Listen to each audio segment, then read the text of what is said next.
Nuns hood orchid അഥവാ none orchid എന്ന് നമ്മൾ കോമൺ ആയിട്ട് വിളിക്കുന്ന ഈ ഒരു ഓർക്കിഡ് പ്ലാന്റ്സിൽ ഇതുപോലെ കൊലകൊലയായിട്ടാണ് പൂക്കൾ ഉണ്ടാവുന്നത്.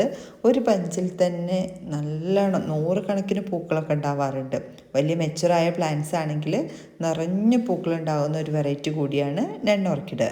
ഇതിൻ്റെ സംരക്ഷണത്തിൽ പ്രധാനമായി ശ്രദ്ധിക്കേണ്ട ഒരു കാര്യം ഡയറക്റ്റ് സൺലൈറ്റ് ആവശ്യമില്ല. ഇൻഡയറക്റ്റ് സൺലൈറ്റിൽ വെച്ച് വളർത്തുകയാണെങ്കിൽ ഇതിൻ്റെ ലീഫുകൾക്ക് പൊള്ളലേൽക്കുകയില്ല, പ്ലാന്റ് നല്ല ആരോഗ്യത്തോടു കൂടി ഇരിക്കുകയും ചെയ്യും. ഡെയിലി വാട്ടറിങ് ആവശ്യമായ ഒരു പ്ലാന്റ് തന്നെയാണ്. മോയ്സ്ചർ കണ്ടൻറ്റ് തങ്ങി നിൽക്കുന്ന രീതിയിലുള്ള ഒരു പോട്ടി മിക്സ് തയ്യാറാക്കാനായിട്ട് ശ്രദ്ധിക്കുക. നമ്മൾ നോർമലി എല്ലാ പ്ലാന്റ്സുകൾക്കും ഉപയോഗിക്കുന്ന രീതിയിലുള്ളൊരു പോട്ടി മിക്സ് തന്നെ മതി. ചകിരിച്ചോറ്, ചാണകപ്പൊടി, അല്പം മണ്ണ് ചേർത്തൊരു പോട്ടി മിക്സ് മതിയാകും.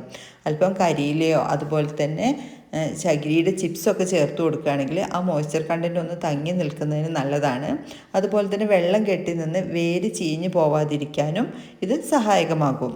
മാസങ്ങളോളം ഇതിൻ്റെ പൂക്കൾ ലാസ്റ്റ് ചെയ്യുന്നുണ്ട്. ഒരുപാട് നാൾ ഇതുപോലെ തന്നെ പൂക്കൾ നിലനിൽക്കുന്നതായിട്ട് കാണാറുണ്ട്.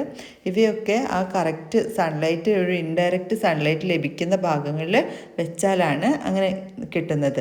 ഈ ഒരു സൈസിലുള്ള ഒരു പ്ലാന്റിന് കൊറിയർ ചാർജ് ഉൾപ്പെടെ 250 രൂപയ്ക്കാണ് ഇൻക്ലൂഡ് ഷിപ്പിങ്ങോട് കൂടിയിട്ട് കേരളത്തിൽ എവിടെയായാലും DTDC കൊറിയർ വഴി നമ്മൾ അയച്ചു തരുന്നത്.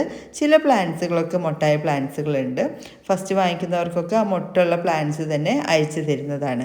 നിങ്ങൾ ഈ ചാനൽ കാണുന്നത് സബ്സ്ക്രൈബ് ചെയ്യാതെയാണെന്നുണ്ടെങ്കിൽ മറക്കാതെ തന്നെ സബ്സ്ക്രൈബ് ചെയ്തോളൂ.